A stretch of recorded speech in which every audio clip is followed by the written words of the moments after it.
May I come, sir? आइए। Good evening, sir. Good evening, sir. Good evening, take your seat. Thank you, sir. आप विकास हैं? Yes, sir. विकास, आपका जो माध्यम है इंटरव्यू का वो हिंदी है? जी सर। विकास, आपने शायद ये बात अनुभव की होगी कि हम तमाम कोविड सावधानियों को लेकर गंभीर हैं। जी सर। और यही वजह है कि हमने कई कदम उठाए हैं। जी हम सर। लोग मास्क पहन रहे हैं, सैनिटाइजर्स का इस्तेमाल कर रहे हैं। एक कदम यह भी है कि हमने आपकी कुर्सी को पर्याप्त दूरी पर रखा है। जी सर। और इसका परिणाम यह है कि आप इस कमरे में मौजूद किसी भी व्यक्ति से सुरक्षित दूरी पर हैं। तो एक तो इस बात से नाराज ना हो कि आपको इतनी दूर बैठाया गया है, नहीं। और दूसरा इसका एक अतिरिक्त लाभ ये भी है कि यदि आप चाहें तो आप मास्क हटा सकते हैं। उससे आप सहज महसूस करेंगे और आप चूंकि सुरक्षित दूरी पर हैं तो सुरक्षित भी रहेंगे। हटाना चाहेंगे मास्क? जी सर। हटाइए। Thank you sir. कंफर्टेबल हैं? जी सर। बातचीत शुरू करें? जी। ठीक है, तो सबसे पहले तो विकास, आप बोर्ड को अपना परिचय दें। मेरा नाम विकास कुमार है। मैं राजस्थान के सीकर ज़िले का निवासी हूँ। मेरी प्रारंभिक शिक्षा मेरे गांव से हुई है। उसके बाद में मैंने IIT गुवाहाटी से बायोटेक डिसिप्लिन में ग्रेजुएशन किया है। उसके बाद मैं UPSC की तैयारी में लगा हूँ। लास्ट ईयर मेरा सिलेक्शन CRPF में असिस्टेंट कमांडेंट के तौर पे हुआ है। CRPF असिस्टेंट कमांडेंट आप हो चुके हैं? जी सर। असिस्टेंट कमांडेंट कि deputy commandant? Assistant commandant. Assistant commandant. Join कर लिया आपने?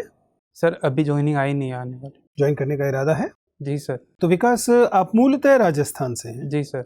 और आपने यह परीक्षा जो है वह किस विषय के साथ दी है? Political science and international relations. लेकिन आपका जो बीटेक है वो किस चीज़ में था? बायोटेक में सर।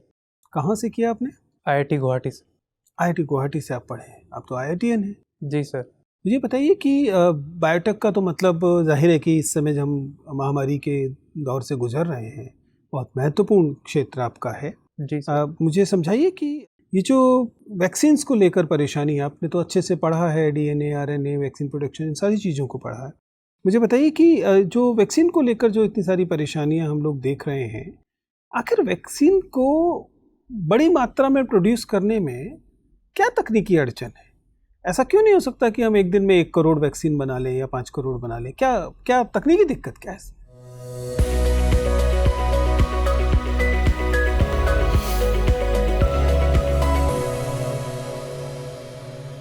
सर जो सारे वैक्सीन्स हैं, जैसे कोवैक्सीन हुआ, कोविशील्ड हुआ, उनकी जो पद्धति है बनाने की वो डिफरेंट। जैसे कोवैक्सीन को जो लाइव जो वायरस है उसको डेथ करके बनाया जाता है, तो उसके लिए बैक्टीरिया को कल्चर करना पड़ता है। और लेकिन बैक्टीरिया अगर को वायरस है तो हमें बैक्टीरिया कल्चर क्यों करना पड़ेगा? वायरस को कल्चर करना पड़ता है, सॉरी सर। सर उसमें से समय लगता है, तो इसलिए उसको एक साथ इतना ज़्यादा मात्रा में बनाना मुश्किल होता है। अच्छा, आपका कहना है कि जो ओरिजिनल वायरस है उसको चूंकि बार बार दोहराना पड़ेगा, तो ये एक परेशानी, यही एक परेशानी। ऐसी कोई पद्धतियां नहीं है जिसमें हम वायरस तो मैंने सुना है बहुत तेज़ी से बढ़ते हैं। तो आज हमने शुरू किया, सुबह तक हमारे पास 5 करोड़ वैक्सीन लायक वायरस हो जाए, ऐसा आसान नहीं है। वैक्सीन बनाने के लिए बहुत सारे कंपोनेंट्स की ज़रूरत पड़ती है सर। जैसे कि थोड़े टाइम पहले न्यूज़ में था कि जो वैक्सीन बनाने के लिए हमें कितनी कंट्री से कौन कौन सी चीज़ें इंपोर्ट करनी पड़ती हैं। US से जैसे हमें बहुत सारी चीज़ें इंपोर्ट करनी पड़ती हैं, और वो US ने थोड़े टाइम पहले तक इंपोर्ट में एक्सपोर्ट में रेस्ट्रिक्शन भी लगा रखे थे, तो इस वजह से भी हम हमारी प्रोडक्शन लाइंस को बढ़ा नहीं पा रहे थे। कुछ लोगों ने इस बात का आरोप लगाया, सही या गलत, कि सरकार के पास जो उपलब्ध मैन्युफैक्चरिंग कैपेसिटीज़ थी पब्लिक सेक्टर में, उनका पर्याप्त इस्तेमाल नहीं किया गया, और प्राइवेट सेक्टर के पास वो कैपेसिटीज़ नहीं थी कि इतने बड़े पैमाने पर कर सके। इससे भी देरी हुई है और इससे भी वैक्सीन जो है वो उसके उत्पादन में दिक्कत आई है। ये बात सच है क्या? सर शुरू में जब वैक्सीन्स का डेवलपमेंट स्टार्ट हुआ, तो जो लाइसेंस था सर वो एक कोविशील्ड के पास था, और फिर जो हमारी जो भारतीय वैक्सीन कंपनी है भारत बायोटेक है, उसने एक वैक्सीन का निर्माण किया। तो सर उसका लाइसेंसिंग में और फिर बाद में सर उसकी प्रोडक्शन को करने में थोड़ा वक्त लगा। लेकिन अभी थोड़े वक्त पहले जब सेकेंड वेव आई थी, उस समय में हमने दो तीन जो पब्लिक सेक्टर जो अंडरटेकिंग है उनको भी वैक्सीन निर्माण के लिए मान्यता दी है, और अभी वो भी वैक्सीन्स का निर्माण कर रही हैं। तो थोड़ा समय लगा, लेकिन अभी हमने कर दिया है सर। विकास, अभी जो उत्तर आपने पिछले मेरे साथ बातचीत में अब तक दिए हैं, उन पर दोबारा से विचार कीजिए और सोच के बताइए कि अगर ये बायोटेक्नोलॉजी इतनी हैपनिंग फील्ड है, इतनी चुनौतीपूर्ण फील्ड है और इतनी ज़रूरी फील्ड है, जितनी हम चर्चा कर रहे हैं, लोगों की जान बचा रही है, हैपनिंग है क्योंकि बहुत नई नई चुनौतियां उन्हें दूर करना है, और जाहिर है कि सबसे ज़्यादा लाभदायी है। जब आपकी पेरेंट फील्ड में इतनी चुनौतियां चल रही हैं कि पूरी दुनिया उसकी तरफ देख रही है, तब ऐसे में आप बाबू बनने के लिए क्यों भाग रहे हैं? सर जो आप सवाल समझ पा रहे हैं? जी sir. This is the most happening field right now and you are running to become a clerk. Why? Sir पहला जो बायोटेक्नोलॉजी के में जो काम होता है सर, वो मेनली रिसर्च बेस्ड होता है। वो एक हम लैब में बैठ के काम करते हैं, दुनिया को बदलते हैं, दुनिया को बचाते हैं। जी यहाँ सर। जाके क्या करेंगे? एक पीली फाइल लिखेंगे, उसके बाद एक लाल फाइल लिखेंगे, फिर से एक काली फाइल लिखेंगे, फिर से पीली फाइल लिखेंगे। जी सर, बट मैं एक ग्रामीण पृष्ठभूमि से आता हूँ, और जो बचपन से ही मैंने लोगों के साथ मिलकर रहना, लोगों के कोलैबोरेटिव जो गांव की कल्चर होती है, लोगों के लोग लिए काम बचेंगे करना, तब लोगों के साथ कोलैबोरेशन काम करोगे करना। ना दोस्त। लोगों की जान बचेगी, लोग बचेंगे तभी तो उनसे कोलैबोरेट करोगे, उनके लिए कुछ करोगे। जान बचाने का काम बायोटेक्नोलॉजी में हो रहा है, और एक बायोटेक्नोलॉजिस्ट भाग रहा है वकील बनने के लिए। कैसे चलेगा? सर मुझे लगता है कि मैं अगर बायोटेक्नोलॉजी के क्षेत्र में जाता तो भी मैं उस चीज़ के साथ जस्टिस नहीं कर पाता, क्योंकि मेरा जो लगाव ज़्यादा था वो लोगों के साथ काम करना, वो लोगों में बीच में रह के काम करना, लोगों के लिए काम करना, वो ज़्यादा मेरे को अच्छा लगता है। तो इसलिए मुझे सिविल सर्विसेज में तरफ ज़्यादा रुझान है सर। चलिए, thank you sir. So you are assistant commandant in CRPF. Okay. The first very question that is related to your armed force. The Armed Force Special Power Act 1958, जी sir. right? That is related to CRPF and others. What kind of latest amendment has been done in this particular act? Sir I am not aware of it, sorry sir. You know this particular act? जी sir, मुझे पता है सबके बारे में। What is the aims and objective of this particular act?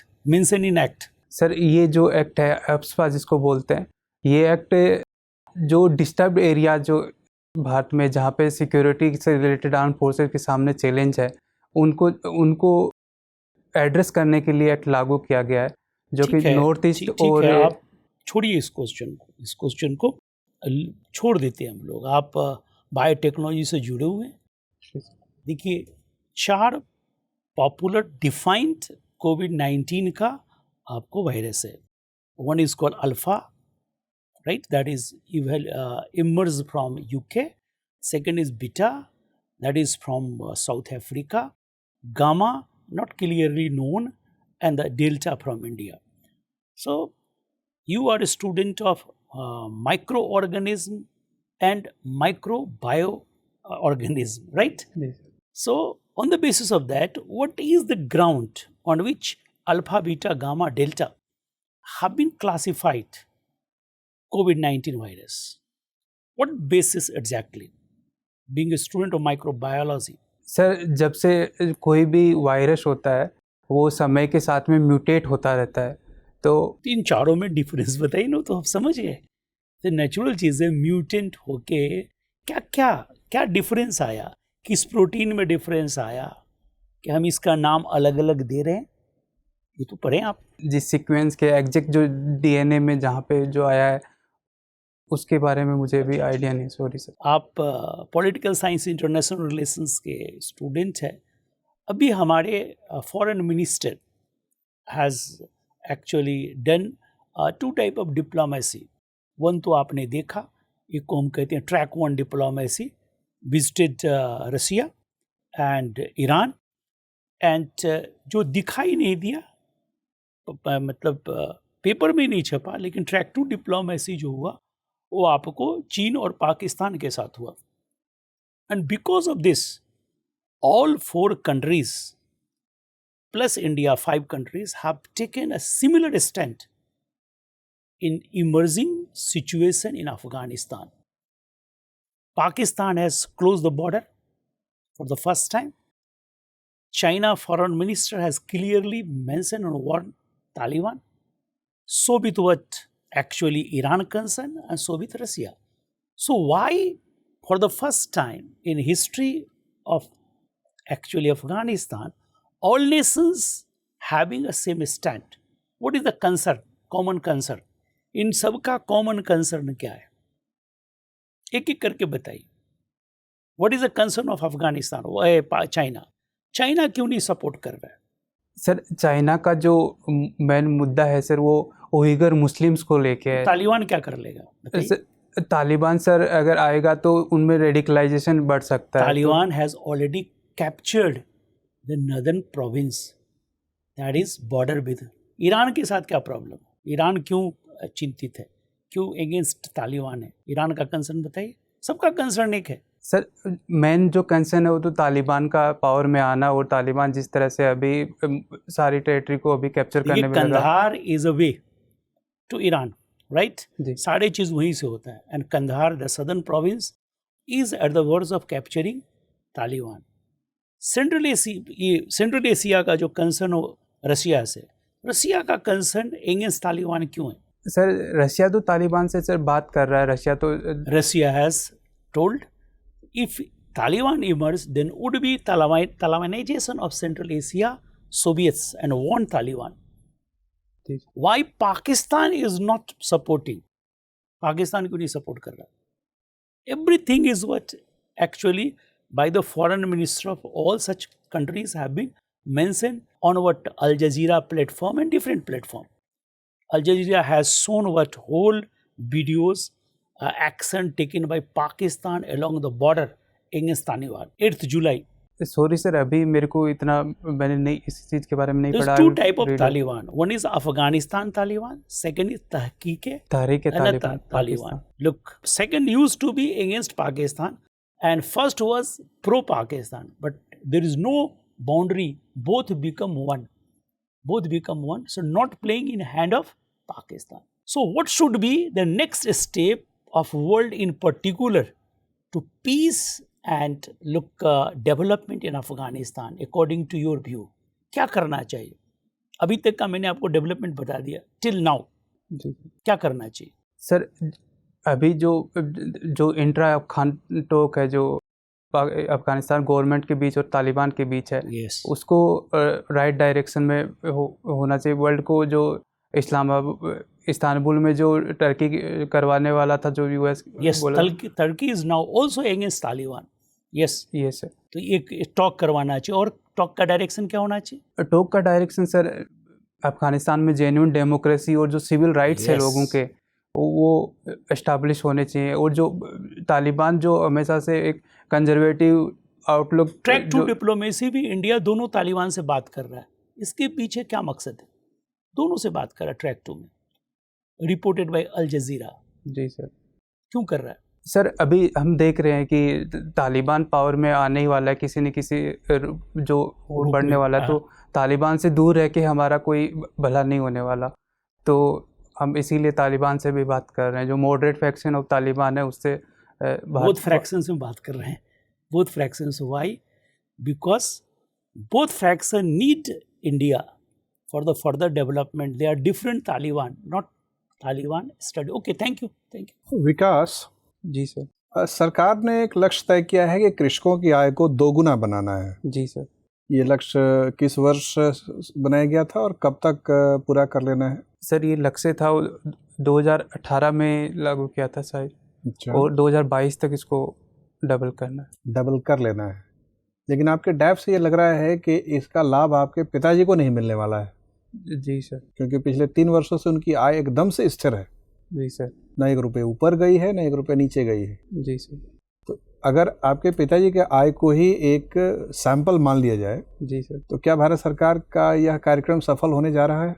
Sir मेरे जो पापा जी हैं उनकी ज़मीन बहुत ही कम है, तो वो बहुत ही सर फ्लक्चुएट करता है। जिस साल प्याज की भाव जैसे ज़्यादा रहते हैं तो थोड़ी इनकम ज़्यादा हो जाती है, और जिस साल कम रहते हैं तो कम हो जाती है। ये 87% किसानों की यही स्थिति है। 87% किसान भारत में ऐसे हैं जिनके खेत के क्षेत्रफल 2 हेक्टेयर से कम है। जी। और सबके साथ ये है कि कभी वर्षा अच्छा है, मौसम अच्छा है तो भौतिक उपज ज़्यादा हो जाती है, कभी भौतिक उपज अच्छी है तो भाव गिर जाता है। जी सर। कभी भाव अच्छा है तो भौतिक उपज घट जाती है। इन चुनौतियों के मद्देनजर ही ये लक्ष्य रखा गया है। जी सर। कैसे हासिल, क्या रणनीति है सरकार की, कैसे ये 1.5 गुना करेगी सरकार? सर सरकार मल्टीपल फ्रंट्स पे एक्शन लिए हैं, जैसे कि पीएम किसान के अंदर सर लोगों को 6,000 रुपये पैसे दिए जा रहे हैं साल भर में, ताकि 6,000 रुपया मतलब 500 रुपये महीना। जी सर। आपको लगता है कि आजकल जिस स्तर की कीमत है, अगर एक किसान डीजल भी खरीदेगा तो लगभग 100 रुपये लीटर डीजल हो गया है। 500 रुपये महीना का मतलब 1 महीने में 5 लीटर डीजल का भत्ता उसको मिल रहा है। सर ये है, लेकिन जो 6,000 रुपये भी सर जो गरीबी में किसान जी रहे हैं उनके लिए बहुत मायने रखता है। वैसे ही जैसे हमने भिक्षमंगे को 2 रुपये दे दिया तो उसके लिए तो वो भी मायने रखता है। नहीं सर, लेकिन सर जो इनपुट के लिए जो किसानों के पास लोन लेना पड़ता था, जो तो आपके पिताजी कृषक हैं, बताइए तो 6,000 रुपया से कौन कौन से इनपुट खरीदे जा सकते हैं और कितनी मात्रा में? यूरिया की कीमत क्या है? एक पैकेट यूरिया की कीमत आप बता सकते हैं कितनी है? सर 50 kg का जो कट्टा आता है उसका लगभग 1,000 रुपये के अराउंड लगता है। यूरिया नहीं, इतना महंगा भी नहीं है। 50 kg का सर इतना लगता है शायद, लगभग 350 साढ़े 300 रुपया है। ठीक है, लेकिन मान लीजिए 350 रुपये ही है तो 6,000 रुपये में कितने बोरी यूरिया आ जाएगा? सर इतना ही हमारे खेत में तो इतना एक जब 50 kg यूरिया सफिशिएंट होता है जैसे पूरे खेत के लिए। कितना बड़ा खेत है? सर लगभग 2.5 एकड़ के अराउंड। 2.5 एकड़ के खेत में सिर्फ 1 बोरी यूरिया खर्च करते हैं, सिर्फ 50 किलो। क्या वैज्ञानिक पैमाना है? यूरिया, फॉस्फेट और पोटास को किस अनुपात में यूज़ किया जाता है? NPK, nitrogenous phosphatic and potassic fertilisers के इस्तेमाल का अनुपात क्या है? सॉरी सर, अच्छा, आपको ध्यान नहीं है, कोई बात नहीं। ये बताएं कि विश्व बैंक समूह कहने से किन किन संस्थाओं का बोध होता है? सर पहला जो है वो इंटरनेशनल बैंक ऑफ डेवलपमेंट। कितनी संख्या पहले बता दीजिए कि उस समूह में कितनी संस्थाएं हैं? 5 संस्थाएं। ठीक है, सही बात है। तो पहला क्या है? शॉर्ट में भी बता सकते हैं, पूरा नाम बताने बजाय शॉर्ट में भी बता सकते हैं। दूसरा इंटरनेशनल फाइनेंशियल कॉर्पोरेशन है। ठीक है। तीसरा, सॉरी सर अभी ठीक है, मैं बताता हूँ। एक मिगा है, एक ICSID है, इन पांचों में से, और एक IDA है। इन पांचों में से क्या भारत सभी का सदस्य है या किसी का नहीं भी है? नहीं sir, IS international settlement ICSID का नहीं है, international centre for settlement of investment disputes, ये सर उसका नहीं है। नहीं है सर। फिर भी अभी फ्रांस में एक ऐसे ही इंटरनेशनल डिस्प्यूट में भारत के खिलाफ हार जाने का आदेश कचहरी ने जारी कर दिया है। जी सर। तो ऐसा कैसे हो गया? जब हम international centre for settlement of international dispute के सदस्य हैं ही नहीं, तो किसी बाहरी देश के न्यायाधीश ने ऐसा फैसला कैसे कर दिया? सर जो इन्वेस्टमेंट ट्रीटी थी उसके बेसिस पे किया है। कौन सी ट्रीटी? उस ट्रीटी का क्या नाम है? BIPA। फुल फॉर्म बता सकते हैं BIPA का क्या होता है? Sorry sir. कोई बात नहीं, ठीक है। विकास। हाँ विकास जी, अक्सर ऐसा कहा जाता है कि अगर अपनी हॉबी को ही अपना जॉब बना लिया जाए तो इससे बेहतर कुछ नहीं हो सकता। जी सर। आपकी हॉबी गार्डनिंग है, विलेज पब्लिक अफेयर्स में आप इंटरेस्ट रखते हैं। जी सर। आपका एजुकेशनल बैकग्राउंड बायोटेक्नोलॉजी का है, आपके फादर इसी प्रोफेशन में हैं। जी सर। तो क्यों नहीं आपने इसको अपना जॉब बनाया? क्यों आप एडमिनिस्ट्रेशन में जाना चाहते हैं? क्यों नहीं कोई स्टार्टअप चालू किया जिससे आपके पिताजी को भी डायरेक्टली मतलब आप हेल्प कर पाते? सर स्टार्टअप पे करने के लिए सर जो पहले सर एक पूंजी की आवश्यकता होती है, तो वो उसकी इतनी व्यवस्था मेरे पास नहीं थी। दूसरा मेरे पास कोई सर, जब मैं कॉलेज से ग्रेजुएट हुआ उस टाइम कोई वाइबल सर आइडिया भी नहीं था, तो इसलिए मैं नहीं जाना चाहता। और सर चौथा, मैं सिविल सर्विसेज में जाना चाहता हूँ, तो सिविल सर्विसेज में जाके भी मैं जो लोग हैं उनकी सहायता कर सकता हूँ, किसानों के लिए काम कर सकता हूँ, तो मैं इसलिए उसको चूज करना चाहता हूँ। अब पूंजी नहीं थी, आप IIT से इंजीनियर हैं। जी सर। फंड रेज करने के बहुत से तरीके हैं। जी सर। इवन आप पब्लिक से भी फंड रेज कर सकते हैं। जी सर। आप IIT के इंजीनियर हैं और वैसे भी फंड ले सकते हैं बहुत जगह से। तो पूंजी की बात तो समझ में नहीं आती, और आइडिया नहीं था, मतलब ये हो सकता है। मतलब तो कभी आपने कुछ प्रयास किया ऐसा? नहीं सर। कभी प्रयास नहीं किया। शुरू से आप मतलब एडमिनिस्ट्रेशन में ही जी जाना चाहते थे। अच्छा, कोई ऐसी 3 खूबियां बताइए जिसकी वजह से आपका एडमिनिस्ट्रेशन में, मान लीजिए आपको IAS बना दिया जाए, आपका सिलेक्शन कर लिया जाए। सॉरी सर, हम आपका क्वेश्चन नहीं समझ आपकी अपनी कोई 3 खूबियां बताइए जिसके आधार पे हम आपका सिलेक्शन कर लें, चुनाव कर लें। सर पहला है जो मैं लोगों के साथ काम करना, कोऑपरेशन, और जो लोगों के नीड्स को समझना, वो अच्छे से कर सकता हूँ। दूसरा, मैं ऑनेस्ट हूँ। इंटीग्रिटी है। तीसरा सर मेरे अंदर सर लोगों को नीड को समझ के उसको डिसीजन लेने की डिसीजन मेकिंग पावर है। इमोशनल इंटेलिजेंस मेरा अच्छा है सर। तो इस आधार पे मुझे लगता है कि मैं अच्छा सिविल सर्वेंट बन सकता हूँ। ओके, अभी कम्युनिस्ट पार्टी ऑफ चाइना के 100 साल पूरे हुए, शायद सर। आपने देखा होगा। जब हम किसी को कम्युनिस्ट कहते हैं, जैसे आप व्यवहार में भी ऐसा देखते होंगे कि ये कम्युनिस्ट है, इसका क्या मतलब होता है? सर कम्युनिज्म जो फिलोसॉफी हो मार्क्स ने दी है उसके अकॉर्डिंग जो इक्वलिटी की बात करते हैं, जो समाज में जो लेफ्ट है जो आइडियोलॉजी होती है उसको कम्युनिज्म बोलते हैं। जो स्टेट के ऊपर कंट्रोल जो प्रोडक्शन के जो मीन्स ऑफ प्रोडक्शन है उन पे स्टेट का कंट्रोल चाहते हैं, और रीडिस्ट्रीब्यूटिव जस्टिस की जो बात करते हैं। नहीं, जैसे 3 शब्द है, सोशलिज्म, कम्युनिज्म और मार्क्सिज्म, मान लीजिए, क्या फ़र्क है तीनों में? सर कम्युनिज्म होता है वो स्टेटलेस सोसाइटी की बात करते हैं, वहाँ पे स्टेट नहीं होता, वहाँ पे कम्युनिटी ही ओनर होती है जो प्रोडक्शन। ठीक है। जो सोशलिज्म होता है सर वो जो मीन्स ऑफ प्रोडक्शन उसमें स्टेट का कंट्रोल होता है, वो कितना भी हो सकता है सर। वो एक सोशलिज्म एक बहुत ही वाइड स्पेक्ट्रम की आइडियोलॉजी है। और मार्क्सिज्म सर एक कम्युनिज्म कोई मार्क्सिज्म की मार्क्स ने ही कम्युनिज्म की फिलोसॉफी दी है। तो मार्क्स में जो साइंटिफिक वे जो कम्युनिज्म को लाने का बताया उसको मार्क्सिज्म बोलते हैं। साइंटिफिक कम्युनिज्म भी कोई शब्द है या साइंटिफिक सोशलिज्म है? Sorry sir.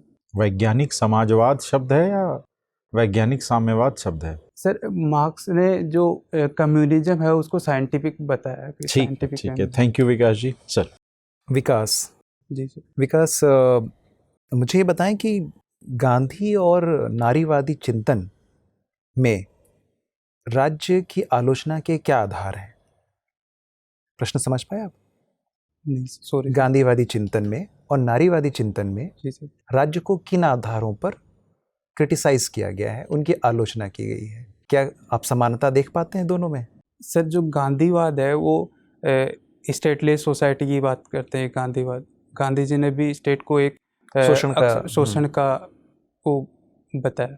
लेकिन जो नारीवादी है वो भी स्टेट को एक पेट्रियार्क की तरह देखते हैं कि स्टेट जो पेट्रियार्की है उसको ठीक है, कानून में और जो लीगल जो इंस्ट्रूमेंट है उनके थ्रू सामान्य करने का प्रयास करता है। कोई समानता या असमानता दिखती है?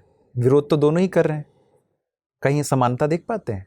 सर दोनों ही स्टेट के द्वारा एक्सप्लॉयटेशन की बात करते हैं। किसी प्रसिद्ध नारीवादी विचारक जानते हैं आप? आपने तो राजनीति विज्ञान में पढ़ा होगा, कोई ना कोई प्रसिद्ध राजनीतिक विज्ञानी होंगे। जी सर। या होंगी। जेन टेकनर का नाम सुना है? जी सर, जेन टेकनर सुना है? अंतर्राष्ट्रीय संबंधों में जेन टेकनर का क्या योगदान है? Sorry sir, I can't. मार्गेंथाउ के जो प्रिंसिपल्स हैं अंतर्राष्ट्रीय संबंधों में, रियलिज्म को लेके, यथार्थवाद को लेके, उनका किन आधारों पर उन्होंने उनकी आलोचना की है? सर मार्गेंथाउ वो बोलते हैं कि जो इंटरनेशनल टेकनर क्या बोलते हैं ये बताएं। मार्गेंथाउ तो जो बोलते हैं मैं समझ पा रहा हूँ। जी सर। जी सॉरी सर, कोई बात नहीं। मुझे बताएं कि धर्मशास्त्र परंपरा और बुद्धिस्ट परंपरा में राज्य का जो सिद्धांत है उसमें राजा की जो अवधारणा है, राजा के जो कार्य हैं, उनमें क्या क्या समानताएं हैं? क्या दोनों जो परंपराएं हैं वो राजा को अलग तरीके से देखती हैं, उसके पद को अलग तरीके से देखती हैं, या उनमें कोई समानता है उसके पद को लेकर, उसके कर्तव्यों को लेकर? सर दोनों ही राजा को एक लोगों की रक्षा और पालन करने के लिए कहती हैं कि राजा होता है वो लोगों की रक्षा के लिए। वर्णाश्रम व्यवस्था को लेके दोनों परंपराएं क्या मत रखती हैं? सर जो धर्मशास्त्र है उसमें वर्णाश्रम का उल्लेख है, लेकिन जो बुद्धिस्ट परंपरा है वो मोर इगैलिटेरियन और सेक्युलर है इस मामले में। तो वो इस जब आप इगैलिटेरियन और सेक्युलरिज्म शब्द का इस्तेमाल कर रहे हैं तो मुझे नहीं लगता कि उस वक्त इस तरीके की कुछ चीज़ें रही होंगी।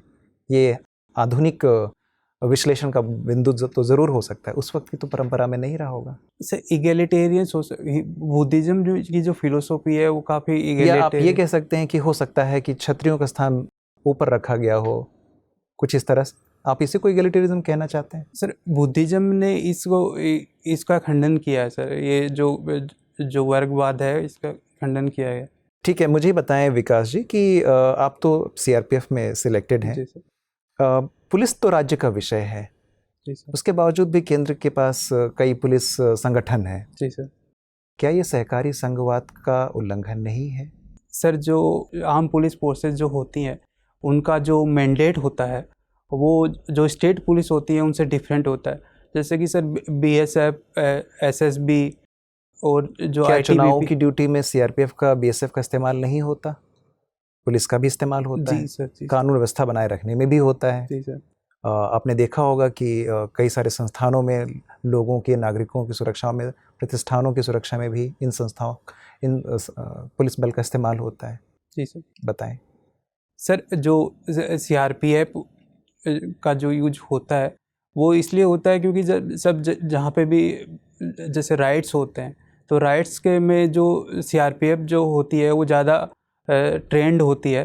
तो यानी कि राज्य की पुलिस इस तरीके की प्रोफेशनल सर्विस देने में नाकाम रहती है, इस वजह से केंद्र की पुलिस ज़्यादा सक्षम है और उसकी आवश्यकता ज़्यादा बेहतर तरीके से महसूस की जा सकती है। आप ये कहना चाहते हैं?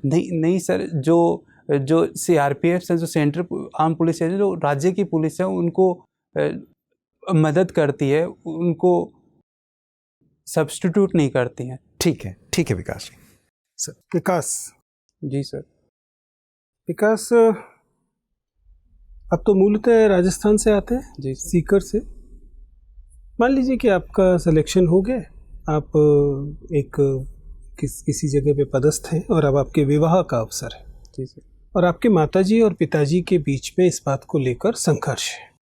आपकी माताजी का आपसे साफ साफ कहना है कि चूंकि वो उस गांव घर में शादी करके आई और उनके जो अनुभव हैं वो बहुत अच्छे नहीं हैं, इस आधार पर उनका आपसे सीधा सीधा ये दावा है या अनुरोध है कि किसी भी कीमत पर आप अरेंज्ड मैरिज नहीं करेंगे, आपको अपने आप ही अपनी इच्छा से खुद ढूंढ कर शादी करनी है, अंतर्जातीय विवाह करना है।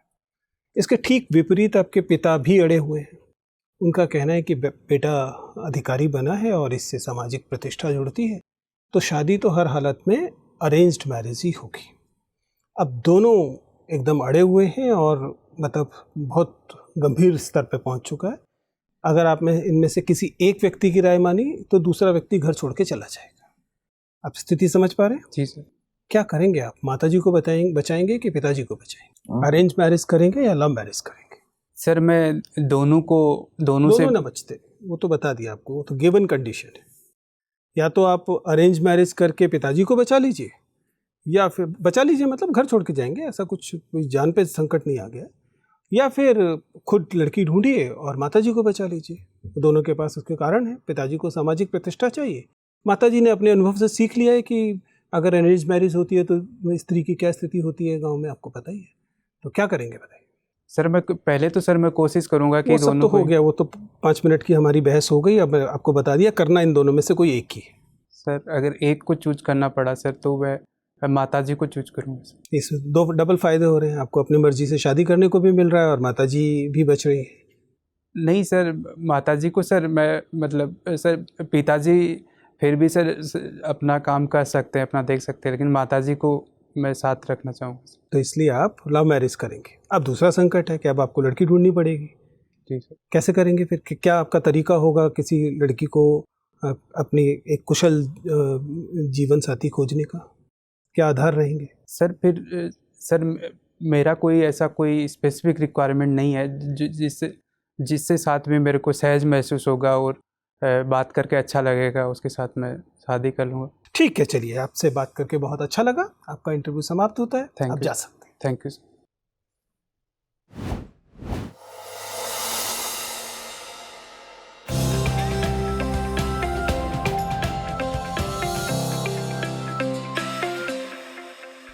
बैठिए। जी विकास, बताइए क्या लग रहा है आपको? कैसा गया इंटरव्यू? किन एरियाज में आपको लगता है कि ठीक किया? कहाँ लग रहा है सर यहाँ थोड़ा फंस रहा हूँ? सर एक तो थोड़ा नॉलेज की कमी है, खासतौर से मैंने PSIR मैंने थोड़ा पढ़ा नहीं, तो वो है। PSIR तो आपका ऑप्शनल है, थोड़ा सा पढ़ना पड़ेगा। इसके अलावा एक्सप्रेशन और कम्युनिकेशन की क्या स्थिति लग रही है अपने आप? थोड़ा तो कम है सर। थोड़ा कम है, ओके। आपके मार्क्स आ गए हैं CAPF में? कितने थे इंटरव्यू में? आए नहीं है सर। अभी नहीं आए। देखिए विकास, आप CAPF पहले दे चुके हैं, आपको मालूम है यूपीएससी कैसे काम करता है, उसका सिस्टम आपको पता है जी सर। और उसे आपने क्लियर किया है, इसका मतलब है कि आपके अंदर वो क्षमताएं भी हैं, तो उस पर तो खास डिस्कस करने की ज़रूरत नहीं है। आप डेफिनेटली एक बहुत अच्छे कैंडिडेट हैं, तभी इतनी बड़ी परीक्षाएं आप दो बार पास कर चुके हैं। एक बार CAPF किया और एक बार पहले भी यूपीएससी दिया है कि नहीं? यूपीएससी इंटरव्यू दिया पहले? इंटरव्यू नहीं दिया। इंटरव्यू पहली बार दिया। तो you're a good candidate, no doubt about it. आपका बैकग्राउंड बहुत अच्छा है, आप IIT से पढ़े हुए हैं। तो इन सफलताओं की वजह से जो थोड़ा सा आत्मविश्वास बढ़ना चाहिए था, वो थोड़ा कम दिखाई दे रहा है। सर समझ पा रहे? कॉन्फिडेंस थोड़ा नहीं आ पा लेकिन क्यों? जब आप शानदार जगह से पढ़ के आए हैं। सर वो नेचुरल है सर, वो मेरे अंदर सर वो देखिए, वो नेचुरल होता है नहीं आता सर। संकोच, ये मैं मान सकता हूँ। मैं इस बात को मान सकता हूँ कि कोई व्यक्ति संकोची होता है थोड़ा बहुत, दूसरा व्यक्ति कम संकोच, ये तो प्रकृति का प्रश्न है। लेकिन आत्मविश्वास प्रकृति की चीज़ नहीं है। आत्मविश्वास दो चीज़ों से कम होता है, या तो स्वयं में किसी किस्म का हीनता बोध हो कि यार ये लोग ज़्यादा जानते हैं, मैं कम जानता हूँ, ये लोग ज़्यादा प्रभावशाली हैं, मैं कम प्रभाव, इस तरह का जो ग्रंथि होती है, उससे कभी कभी कॉन्फिडेंस नीचे जाता है। वो सर होता है मेरे क्यों में होना चाहिए? आप शानदार इंस्टीट्यूशन से पढ़ के आए हैं, आपके अंदर नॉलेज है और आपने सफलताएं भी हासिल की, ठीक है। मेरी सलाह क्या है? भूल जाइए बाकी चीज़ें। काम की चीज़ क्या है? प्रोसेस को एंजॉय करना है। बात समझ रहे? जी सर। ये अब हम यहाँ पहुँच गए, सफलता लेकर पहुँचे, इसलिए अब जितने बाकी लोग अपीयर हो रहे हैं, मैं उन जैसा हूँ। अब तो मैं अगले 30 मिनट तक जो मुझे प्रोसेस मिला है इंटरव्यू का, शानदार लोगों से बात करने का, मैं उसे एंजॉय करूँ। एक बार ये आ जाएगा तो बाकी जो सहमना है, डरना है, ये सब अपने आप दूर हो जाएगा। इसकी चिंता नहीं करनी है, फ्रंट फुट पे खेलना है। शानदार पर्सनैलिटी है आपकी, बैठने का तरीका सामान्यतः ठीक है, वॉइस लेवल थोड़ा सा नीचे है, मुझे वो थोड़ा सा ऊंचा चाहिए, लगभग 20%, अभी जितना है उससे 20% ऊपर, ठीक है ना। इससे अपने आप थोड़ा सा, अगर आत्मविश्वास की कहीं कमी होगी भी तो छिप जाएगी। जब व्यक्ति थोड़ी सी ऊंची आवाज में बोलता है तो लगता है इसके अंदर ज्यादा कौन, उस पर मैं काम कर रहा हूँ, थोड़ा तेज तो बोल थोड़ा रहा सा लाउडली बोलना है, ठीक है ना। आई कांटेक्ट यूजुअली ठीक था, शुरुआत में थोड़ा सा गड़बड़ था, बाद में ठीक था। हैंड मूवमेंट कोई ज़्यादा नहीं है, वो सही है। क्लैस्प नहीं करने, हाथ को ऐसे ही रखना है, कोई दिक्कत नहीं है। फ्लो और अच्छा हो सकता है, ठीक है ना। कम्युनिकेशन में ये चीज़ें, जैसी आवाज़ बढ़ेगी अपने आप चीज़ें सेटल हो जाएंगी। बाकी हाँ, ये सही है कि कुछ एक जगहों पर रिवीजन की ज़रूरत है, खासतौर से PSIR में मैं बेहतर उम्मीद कर रहा था, उसे ध्यान से देख लीजिएगा, ठीक है ना। PSIR पढ़ना। जानकारी में देखिए, जब आपसे प्रामाणिक, आप एक प्रामाणिक कैंडिडेट हैं, आप ऑथेंटिक कैंडिडेट हैं, गांव के लगते हैं, गांव से आए हुए लगते हैं, फिर ऐसे में ऐसे अवसरों से बचना चाहिए जहां आपकी प्रामाणिकता पर, इंटीग्रिटी पे सवाल उठे। अगर आपको नहीं पता यूरिया की कीमत, तो मान जाइए कि नहीं पता, ज़्यादा आसान है, या फिर बता दीजिए सर हमारे यहाँ सब्सिडाइज नहीं मिलता, हमें ओपन मार्केट से खरीदना पड़ता है, इसलिए हमें महंगा मिलता है, वैसे सस्ता होता है। आप समझ पा रहे हैं तो? जी सर। तो नॉर्मली ऐसा ना लगे कि बोर्ड मेंबर्स आपके बारे में ये राय बना रहे हो कि भाई ये जो है ब्लफ कर रहा है, वो थोड़ा सा बुरा लगता है। क्यों? क्योंकि बोर्ड मेंबर्स इंटीग्रिटी को बहुत इंपॉर्टेंट मानते हैं, नॉलेज को इतना इंपॉर्टेंट नहीं मानते। इंपॉर्टेंट है लेकिन इतनी इंपॉर्टेंट नहीं है, क्योंकि नॉलेज तो टेस्ट हो गई है। इसका मतलब है कि अधिकतर चीज़ों में तो ठीक ही होगी, थोड़ी बहुत कम ज़्यादा क्या फ़र्क पड़ना है, लेकिन इंटीग्रिटी इंपॉर्टेंट है। बाकी चीज़ें अच्छे से कर रहे हैं, ठीक है ना? इस पर काम कर रहा हूँ सर। चलिए, all the best. Thank you sir sir. एक टाई का कलर कुछ बता हाँ, दीजिए। ये तो खैर आप सेम ड्रेस तो नहीं पहनने वाले ना, यही सोचा है? टाई बदल लीजिए अगर यही सोचा है तो। ये टाई अच्छी नहीं है, इसका रंग भी अच्छा नहीं, ठीक है ना। मतलब अगर आपने डार्क कलर का लिया तो कुछ और ले लीजिए, स्ट्राइप्स ले लीजिए उसी ब्लू की शेड में, कुछ ये वाली तो मत है, ठीक है। चलिए, थैंक यू सर।